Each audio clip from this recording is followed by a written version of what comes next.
Bem, vamos lá pessoal para mais uma aula do nosso curso. E na aula de hoje quero trabalhar uma matéria aqui muito importante nas provas de concurso público e que muitos concurseiros tremem na base quando vão fazer as suas provas, que é a disciplina de raciocínio lógico matemático. Se você nunca teve problema algum nessa disciplina, você é um cara privilegiado, porque a grande maioria treme na base mesmo quando vê no edital raciocínio lógico matemático. O cara já fala assim, putz, vou deixar tudo em branco. E não é assim que funciona as coisas, né? É muito importante você garimpar questões dentro dessa disciplina. Então, na aula de hoje, eu vou dar muitos insights legais para você estudar, né, a disciplina de raciocínio lógico com qualidade e, se possível, gabaritar ela na sua prova, tá bom? Bem, então vamos lá, pessoal. Como estudar a matéria de raciocínio lógico? Primeira dica que eu tenho para passar para você é o seguinte: mudar a maneira de pensar. Isso daqui, ó, é muito importante. Se você não mudar a sua maneira de pensar, vai dar ruim o negócio. O que eu vejo de concurseiro reclamando assim, Eduardo, quando eu vou ler um enunciado, eu não entendo nada. Por que que o peixe voa? Por que que a águia nada? Por que que o macaco come melancia? Eu não entendo nada. E é assim mesmo. Raciocínio lógico não tem um padrão único, tá? Ele é lógico. Você tem que entender o que está acontecendo no contexto. Então, ele é uma estrutura lógica. E você precisa entrar nesse jogo. Se você não entrar nesse jogo, você nunca vai acertar questões. Então, quando você começar a estudar raciocínio lógico, começa a quebrar padrões, né, do seu pensamento. Pô, então daqui pra frente eu vou entrar no jogo da banca organizadora, no jogo do raciocínio lógico matemático. Só assim você vai acertar questões de prova. Tá bom? Segunda dica aqui, analisar o edital. Analisar o edital é muito importante. O que vai cair no seu edital? Porque algumas bancas organizadoras colocam raciocínio lógico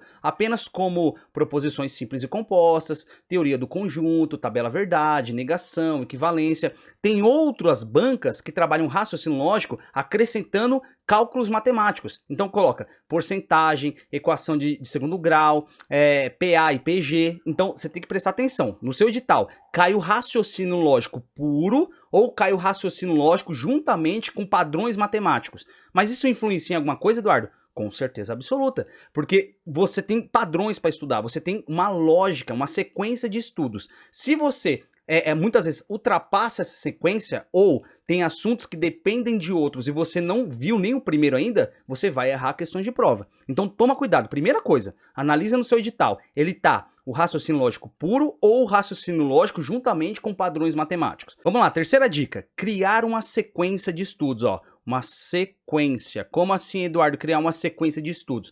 Por exemplo, não tem como você acertar questões de lógica de argumentação sem, no mínimo, saber o que é a proposição.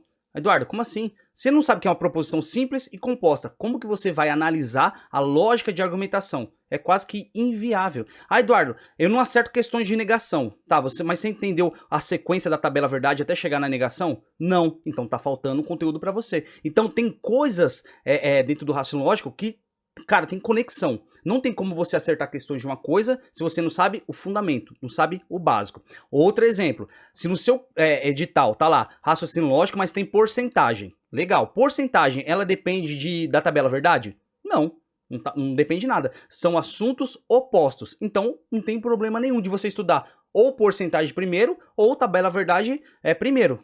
É indiferente. Agora, como que você vai fazer equivalência, né? A equivalência das proposições, se você não sabe o que é proposição? Aí fica ruim o negócio, né? Então existe uma sequência. Antes de você começar a estudar, cria essa sequência. Pô, vou estudar isso aqui porque depende disso, e esse aqui não depende. Então vou descartar, vou deixar ali quietinho. Caso eu precise, eu estudo a parte isso. E vai criando esse tipo de sequência, tá? Porque eu vejo aluno querendo matar questões de prova e não tem o fundamento. Por quê? Pulou etapas. No raciocínio lógico tem momento que você não pode pular etapas. Quarta dica aqui, pessoal, estudar os padrões da banca. Os padrões da banca, não é os padrões do seu curso preparatório, não é os padrões do seu mentor, do seu coach, do seu professor particular, não é os meus padrões, e sim os padrões da banca organizadora. Ela que vai reger como que é a dinâmica de prova. Porque se você pegar o raciocínio lógico da FCC é uma coisa, da FGV é outra, da VUNESP é um jeito, da Sebrasp é outro totalmente diferente. Então cada uma, né, cada banca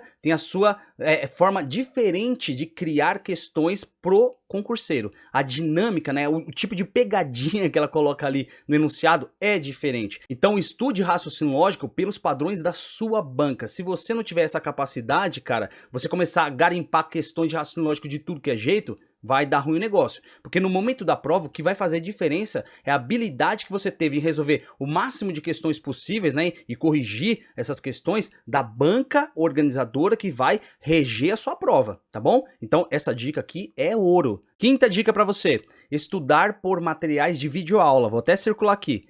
Estudar por videoaula. Eduardo, mas eu já vi tanta gente na internet falar que videoaula é pra manada, que vai fazer eu reprovar, que não é produtivo, que quem assiste videoaula nunca vai ser aprovado. Quem falou isso não sabe o que tá falando. Eu tô dando um insight aqui pra você dentro da disciplina de raciocínio lógico. Então, raciocínio lógico para quem não tem habilidade é uma tormenta mesmo. Por quê? Porque você precisa quebrar os seus padrões mentais, né? Os seus padrões lógicos para começar a introduzir a informação no seu cérebro. Como que você faz isso? Você pode fazer por leitura. Ler um livro, ler uma apostila, ler um PDF, beleza. Na primeira, talvez você não entenda. Na segunda, muito menos. Aí você vai precisar o quê? De uma videoaula. E a explicação do professor dentro da videoaula, cara, clareia a sua mente, porque ele tem uma didática diferenciada para ensinar o conteúdo. Só que você não pode estudar raciocínio lógico de qualquer jeito. Qual a minha orientação para você? Suponhamos que você esteja aprendendo negação, tá? E vai fazer a questão de negação. Primeira coisa que você deve fazer, deixar o professor fazer sozinho, cruzar os braços e prestar muita atenção no que ele está fazendo. Foco total na lousa, no slide que o professor está passando. Foco total, tá? E deixa ele estruturar tudo certinho e fazer aquela questão, beleza? Depois você volta na mesma questão e começa a assistir, pausar e tentando resolver juntamente com o professor. Então ali no segundo momento você vai fazendo, né, resolvendo o cálculo, né, se tiver cálculo, juntamente com o professor, ok? Em um terceiro momento, aí é você sozinho. Você vai pegar toda a estrutura e vai tentar realizar, né, tentar achar aquele resultado sozinho. Então, existe uma etapa de evolução. Então não fique escutando, mas o outro falou para não fazer, eu não tô fazendo. Mas você tem dificuldade? Eu tenho, Eduardo. Então assista a videoaula, sem problema nenhum, tá? Os outros não vão passar no concurso para você. É você e você. Eu não vou estar lá no dia da sua prova. O professor não vai estar, o mentor também não. O cursinho preparatório, muito menos. No momento da prova que você abrir e tiver questões de raciocínio lógico, é você, o seu cérebro, né, o seu conhecimento e a prova. Acabou. Dali você sai aprovado ou reprovado. Então toma cuidado a quem você delega, né, a sua aprovação. Não delegue nunca as pessoas, e sim a você mesmo. Vamos lá, sexta dica.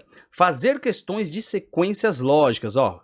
Questões de sequências lógicas. Nossa, Eduardo, mas eu sou tão ruim de sequências lógicas. Por quê? Porque você não treina, você tem que treinar. Tem aluno que só faz questões de sequências lógicas no dia da prova. Aí, cara, dana tudo. Ah, Eduardo, mas qual que é a regra da sequência lógica? Não tem regra, não existe esse negócio de regra. Não tem um livro, um manual geral que vai fazer assim, ó, faz isso, isso, isso. Não existe. Sequências lógicas é puro raciocínio, pura sequência lógica. Como que você vai criando e desenvolvendo essa sequência lógica? Praticando, não tem como. Então, faça muitas questões de sequências lógicas. Não fica só vidrado em equivalência, teoria dos conjuntos, tabela verdade, não. Faça, né, pelo menos ali uma vez por semana, questões de sequências lógicas para você criar habilidade e não ser pego de surpresa no dia da sua prova, tá bom? Vamos lá, sétima dica, corrigir cada alternativa. Isso daqui é muito importante. Não adianta você falar para mim assim, Eduardo, eu fiz 100 questões de raciocínio lógico. Legal, mas você estudou todas as alternativas ali, os comentários? Não, Eduardo, só fiz e depois corrigi no gabarito. E aí? E as questões que você errou, como que faz? Ah, não sei, e aí, como que faz? Então é muito importante você corrigir as alternativas. Ah, Eduardo, mas a minha banca é a Sebrasp.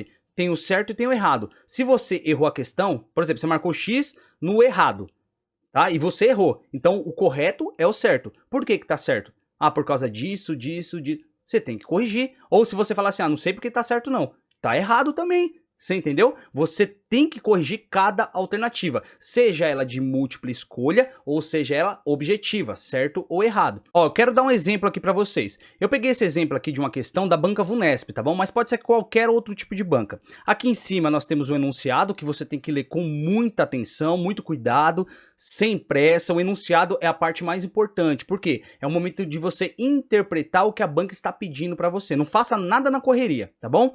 E aqui tem 5 alternativas, tá? Eu já sei que a alternativa correta é a alternativa A, tá? A resposta é a A, ou seja, a A está correta. Só que a B, a C, a D e a E estão incorretas. O que eu devo fazer? Pular para a próxima questão? De jeito nenhum. Eu tenho que entender por que essas outras 4 alternativas estão incorretas. Ah, Eduardo, tá incorreta por causa que é assim, assim, assado. E é justamente esse ponto aqui que faz com que a alternativa esteja incorreta. Legal. Você discriminou o motivo e também indicou aonde que está errado. Legal. A alternativa C, Eduardo, tá errado aqui, ó, nesse não, por causa disso, disso, disso. Legal. Você discriminou o erro e indicou qual ponto que tá errado. E assim, todas as alternativas você deve analisar. Venha nos comentários aqui e vê se a galera comentou alguma coisa em relação à questão em si. É muito importante você fazer uma análise, cara, muito bacana, muito legal mesmo. Aqui é o comentário do professor, aqui é o comentário da galera, tá? É bem bacana também você vir nas estatísticas. Ah, Eduardo, 70% acertou essa questão e 30% errou. Então você ficou na base dos 30%, porque a grande maioria acertou. E daí, Eduardo, o que tem? E daí que você tá abaixo, inclusive, da média. Então você tem que melhorar aí a sua capacitação em relação à análise do enunciado, análise das alternativas, estudar mais as questões, enfim. Mas aqui é um exemplo, tá? Aqui é apenas um exemplo. Estude o enunciado, as alternativas, os comentários, faça tudo com muito cuidado, entendendo o porquê das coisas. Então não é simplesmente corrigir, acertei ou errei. Não, é analisar, inclusive discriminando por que você errou, tá? E indicando o ponto do erro. Isso é bacana, porque quando você indica o ponto do erro, você está mandando um comando para o seu cérebro falando o seguinte, ó, aqui está errado e eu não posso errar da próxima vez. É assim que funciona, para que depois ele gire no automático. Eduardo, bacana, eu tenho muita dificuldade de ler PDF, livro, apostila, e cara, eu só aprendo por videoaula. Só que eu não tenho um curso preparatório. O que eu faço? Cara, tem muita videoaula gratuita no YouTube, muita mesmo. Ah, Eduardo, mas como que eu faço para ir lá no YouTube e achar? Porque quando eu tento procurar, não acho nada. Então vou te ensinar aqui como que você faz uma busca bem legal no YouTube para você poder estudar raciocínio lógico, tá bom? Primeira coisa que você vai fazer é entrar no modo anônimo, tá? No YouTube. Eduardo, o que é o modo anônimo? Se você não está no seu login, você está no modo anônimo. Então você vai deslogar da sua conta, vai vir nesses 3 pontinhos aqui em cima, ó. Aqui em cima, ó, 3 pontinhos, e vai fazer o quê? Modo anônimo. E vai aparecer essa tela que você tá vendo agora aí, tá bom? Vai ficar tudo preto, beleza? Aí vai vir aqui, ó, YouTube, tá? Vai clicar lá no YouTube. E vai abrir a página do YouTube para você. Você vai digitar dessa maneira aqui, ó, curso de raciocínio lógico, ou raciocínio lógico, ou curso completo de raciocínio lógico, tá bom? O grande segredo aqui é estar em aspas, tá? Ó, aspas duplas, tá? Começando e terminando a palavra. Por quê? Porque ela vai sintetizar tudo que está naquela palavra de raciocínio lógico, tá bom? Então você vai abrir a página, vai colocar entre aspas, curso de raciocínio lógico, ou curso completo de raciocínio lógico matemático. Depois que você digitou curso de raciocínio lógico entre aspas, vai abrir uma tela para você. E você vai vir aqui em filtros, tá? Clicou em filtros, vai vir em tipo e vai clicar, vai selecionar playlist. Eduardo, por que eu tenho que selecionar playlist? Porque se você não selecionar playlist, vai vir aulas todas bagunçadas, tá bom? Então vai vir aula 10, aula 5, aí vai vir aula de outro professor, aí aula de outro professor. Não, quando você coloca em playlist, vai vir aulas todas sequenciais de cada professor. Então vai vir tudo muito estruturado para você, tá bom? Então depois que você fez todo esse filtro, vai abrir essa tela para você exatamente do jeito que está aqui, tá bom? E aqui tem tudo aula gratuita, todas as aulas sequenciais, ó. Curso de raciocínio lógico, ó, esse daqui tem 25 aulas sequenciais. curso de raciocínio lógico completo, tá? 135 aulas, olha só, tem muita aula. Curso completo de raciocínio lógico para concursos, ó, 37 aulas e assim por diante. Se eu descesse aqui, né, se eu estivesse no YouTube, ia descendo e ia ter centenas aí de cursos completos. Então isso daqui é muito bacana, muita gente não sabe fazer esse tipo de busca aqui, mas não serve apenas para raciocínio lógico. Você pode fazer uma busca de português, direito administrativo, direito previdenciário, enfim, vai ter muito conteúdo gratuito lá no YouTube e sequencial, né, que é o mais bacana de tudo para você estudar. E por último aqui, pessoal, quero passar alguns assuntos mais relevantes das últimas provas da disciplina de raciocínio lógico. Então, tem conceitos básicos de raciocínio lógico com quase 70%, olha só, 70%. O que tem aqui, Eduardo? Proposição simples e composta, equivalência, negação, leis de Morgan, tabela verdade, tudo isso aí está aglutinado em conceitos básicos, né, de raciocínio lógico, quase 70%. Depois vem cálculo de porcentagem com 17%, operação com conjuntos com 11%